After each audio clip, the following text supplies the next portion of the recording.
खुदी और खुद सेल्फ की बात करते हैं, तो इस तरह हम बचपन से और सारे हम एक नफ्स की बात करते हैं। तो नफ्स बेसिकली इसी के साथ ही अटैच्ड है, और फिर नफ्स की जो हम किस्में पढ़ते हैं, नफ्स हमारा है, नफ्स लवामा है, वो उसकी स्टेट्स ऑफ माइंड है, तो वो उसमें थोड़ा सा थोड़ी सी रोशनी डालें। स्टेट ऑफ माइंड है। गिल्ट के बारे में बात की गई है कुरान पाक में। इसी तरह से सेटिस्फैक्टरी सेल्फ होता है, इसी तरह से ऑर्डरिंग सेल्फ होता है, जो एक्टिव सेल्फ होता है, जिसको अमारा कहा जाता है। ये हमारी स्टेट ऑफ एक्शंस हैं जब हम डिफरेंट हालतों में बुरुएकार आते हैं। हम जब गुनाह कर लेते हैं तो हमारा जो माइंड का गिल्ट है वो बुरुएकार आ जाता है, और वो सेकेंडरी की सिंपल लैंग्वेजेस हैं।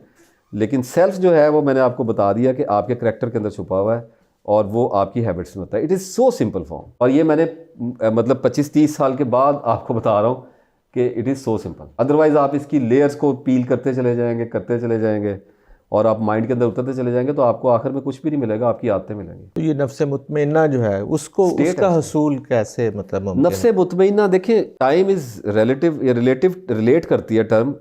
आपकी नज़र में इत्मीनान जो शय है वो हो सकता है मेरी नज़र में ना हो। ये भी रिलेटिव हुआ। हाँ, रिलेटिव है।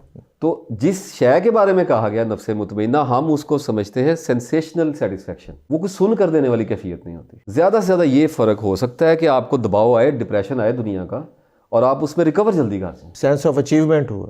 No, there is no sense of achievement. Achievement I don't know कि अचीवमेंट रिलेटिव हुआ ना, कि कोई किसी ने अपने लिए कुछ तय कर लिया है, और उसको जब वो नोबडी नोज कि अज़ाज़ील जो है उसकी सेंस ऑफ अचीवमेंट तो बहुत बड़ी थी, लेकिन हमें अपने future, we don't know future में क्या आ रहा है, तो हमें हर वक्त तौबा पे रहना पड़ता है, हर वक्त अपनी खताओं के ऊपर अलर्ट रहना पड़ता है। आप छोड़ेंगे गार्ड, तकवा कहा गया है, आपने ऑब्जर्वेशन अपनी छोड़ी, यू हैव गॉन। इंसान का नफ्स किसी, जब हज़रत यूसुफ अलैहिस्सलाम ने कह दिया है कि मैं अपने आप को अपने नफ्स से बरी करार नहीं देता, ये तो हमेशा बुराई का हुक्म देता है। सेटिस्फैक्शन इतनी इसमें आ जाती है कि ये अच्छी आदत में ढल जाता है। कुछ प्रोटोकॉल्स होते हैं, पनिशमेंट एंड रिवार्ड से आप थोड़ा सा इसको ट्रेन करते हैं, आपका नॉलेज आपके काम आता है, मज़हब काम आता है, दीन काम आता है, अच्छी औलाद काम आ जाती है, अच्छी बीवी एक सपोर्ट सिस्टम है, दोस्तों का ग्रुप है, मुकद्दरात होते हैं चलते। आप इनमें से किसी भी चीज़ को लूज़ करेंगे, आप अपनी तन्हाइयों को नहीं रोक सकते, अपने ख्यालात को कंट्रोल नहीं कर सकते। तो ऑलवेज कॉन्स्टेंटली, और इसी में यही एक सेटिस्फैक्शन होती है कि आई एम वॉचिंग। उसके बारे में कुरान में निशानी बताई गई है कि अगर उनके जहन में कोई ख्याल ऐसा गुजरे शैतान का, तो वो चौंक पड़ते हैं और उन्हें नजर आने लग जाता है।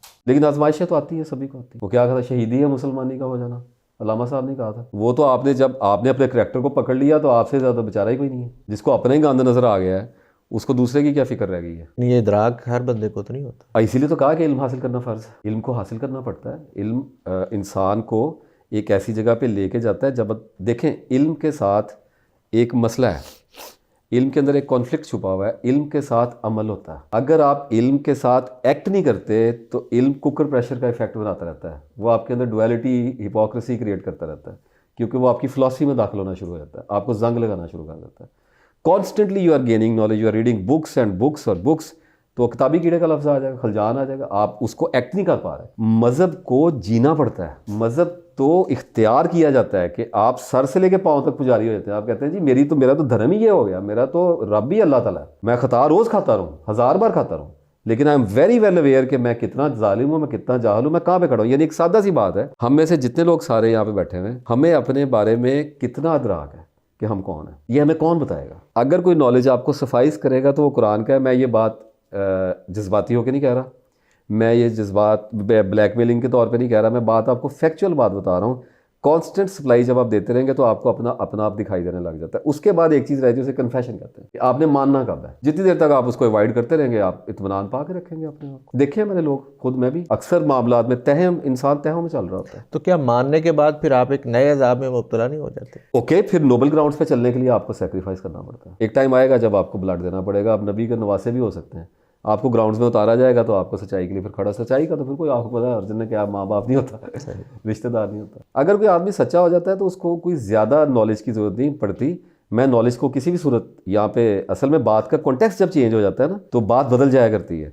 एट दी एंड सारी किताबें जाम हो गई कुरान पाक में मेरी, और मैं लिटरेचर का लिटरली मैं उन लोगों में से हूँ जिन्होंने पकौड़ों वाला पेपर वाकई चाट लिया था।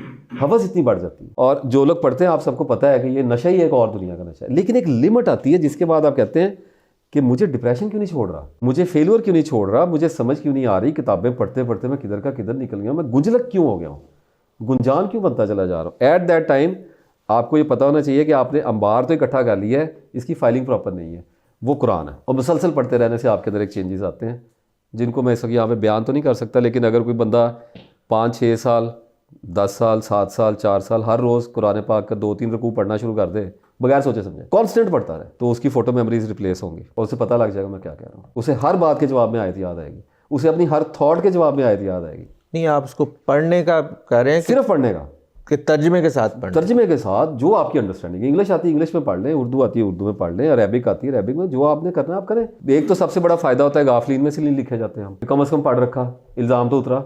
और दूसरा ये कि आप कांस्टेंट जब सप्लाई दे रहे हैं, देखिए सबसे बड़ा मसला ये कि हम अपनी थॉट को रिस्पॉन्ड खुद कर रहे हैं, इस पे कुरान आ जाता है। अब जब डिवाइन सोर्स से आप रिस्पॉन्स करते हैं ना, तो थॉट के पास उसका कोई तरियाक नहीं, वो उसमें डिल्यूजन नहीं मिला सकता, उसमें कुछ भी नहीं मिला सकता। बच्चा किसी का मर गया, वो उसको गम तो आएगा, वो बायोलॉजिकल रिस्पॉन्स है, लेकिन वो जो रिस्पॉन्ड करेगा ना गम को, वो कहेगा इन्ना लिल्लाहि राजिऊन, अब नहीं उसको गिरा सकता।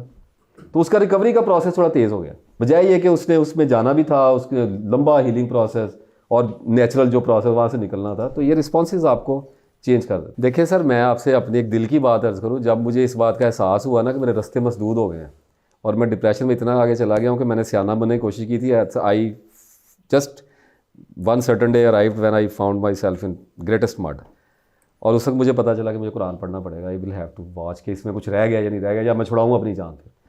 तो आप बिलीव कीजिएगा कि मैं सर्दियों में नीकर पहन के अपने घर की छत पर बैठा और मैंने अल्लाह से एक दुआ की, मैं कहा या अल्लाह तेरे अरबी पढ़ने वाले बहुत ने, तेनू सजदे करने वाले भी बहुत ने, बड़ी बड़ी दुनिया तो पैदा की है, मैं की इत्थे कर लेना।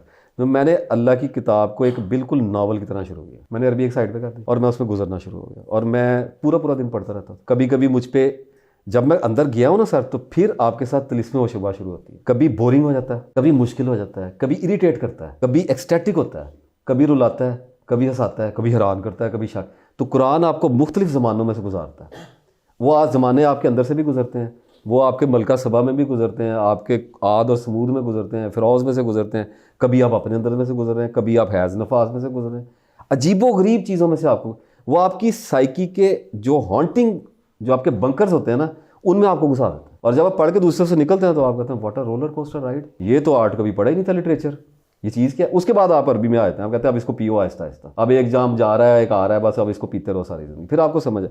तो मैं तो हर बंदे को कहता हूँ कि एक दफ़ा ज़िंदगी में ना, जस्ट लाइक अ बुक, थोड़ी देर के लिए सही, कोई बात नहीं, ना पढ़ने से तो पढ़ने वाले का दर्जा बड़ा हो ही गया ना। बिल्कुल। मोबाइल में ऐप रखी हुई है, चलते फिरते किसी भी जगह पर पढ़ लें, कुछ भी नहीं चाहिए हमें। हम बहुत ज़्यादा कॉम्प्लिकेशंस में चले गए थे, स्पिरिचुअलिटी में हमें बहुत ज़्यादा कॉम्प्लिकेशंस, असल में ना हमें अल्लाह पे यकीन नहीं है। हम कहते हैं हम देख लें तो ज़रा हमें ज़्यादा समझ आ जाएगी, तो वो तो अल्लाह की नहीं मर्जी है, यहाँ पे कुछ नज़र नहीं आता।